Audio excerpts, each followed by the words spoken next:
सत्तार पत्रकार बिजनौर आज विकास भवन परिसर में बाबा भीमराव अंबेडकर की 135वीं जयंती को उत्साहपूर्वक मनाया। इस अवसर पर उपायुक्त मनरेगा आरवी यादव द्वारा विकास भवन परिसर स्थित बाबा साहब की मूर्ति पर माल्यार्पण कर उनको भावभीनी श्रद्धांजलि अर्पित की। कार्यक्रम के दौरान जिला समाज कल्याण अधिकारी जागेश्वर सिंह, मुख्य पशु चिकित्सा अधिकारी सहित विकास भवन स्थित कार्यालय के अधिकारी, कर्मचारी और शहर के गणमान्य लोग मौजूद रहे हैं। इस अवसर पर आयोजित विचार गोष्ठी का आयोजन किया। अधिकारी समाज के प्रतिष्ठित व्यक्तियों द्वारा अपने विचार व्यक्त कर बाबा साहब द्वारा राष्ट्र और समाज के निर्माण में योगदान का स्मरण। हमारी कई जगह पे अम्बेडकर जी की मूर्तियाँ लगी हैं।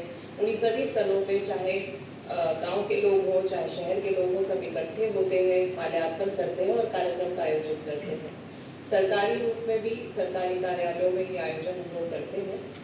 उसका उद्देश्य एक ही है कि जो हम इस समय कार्यालयों में अपने बैठे हैं, काम कर रहे हैं, हमारा देश आज़ाद है, हम किसी नियम कानून से चल रहे हैं, तो उसको देने वाले डॉक्टर अम्बेडकर ही हैं।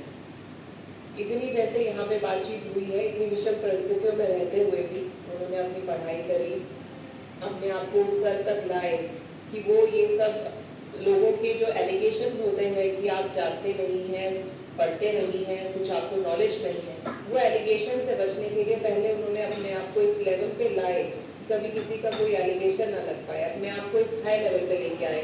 कोई ऐसी पढ़ाई नहीं होगी जो उन्होंने करी नहीं होगी।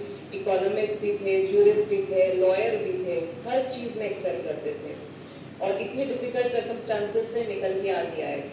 उनको जब कॉन्स्टिट्यूशन की ड्राफ्टिंग कमेटी के चेयरमैन के रूप में रखा गया तो आप सोचिए कि उनका क्या स्तर होगा उसमें। हमारे देश में सभी नेता थे उस समय पर डॉक्टर अम्बेडकर को चेयरमैन बनाया गया उनकी नॉलेज की वजह से, उनकी जानकारी, उनके एक्सपीरियंस की वजह से। और बहुत लंबे समय तक जब कॉन्स्टिट्यूशन बनी तो बहुत लंबे समय तक वहाँ पर डिबेट्स हुआ करते थे। कई नेता अपना कई पक्ष रखा करते थे हर एक्ट के बारे में, हर सेक्शन के बारे में कि संविधान में हमारे क्या होना चाहिए। तो कई बातें होती थी और ये एज चेयरमैन जो है अपनी नॉलेज के बेसिस पे हमारी कॉन्स्टिट्यूशन की ड्राफ्टिंग की लीडरशिप करते थे। और ऐसा संविधान बन के आया जिसको पढ़ के बाद में बहुत सारे और देशों के संविधान भी बने। इतना कॉम्प्रिहेंसिव सब कुछ उसमें है और आज के समय में भी रेलेवेंट है।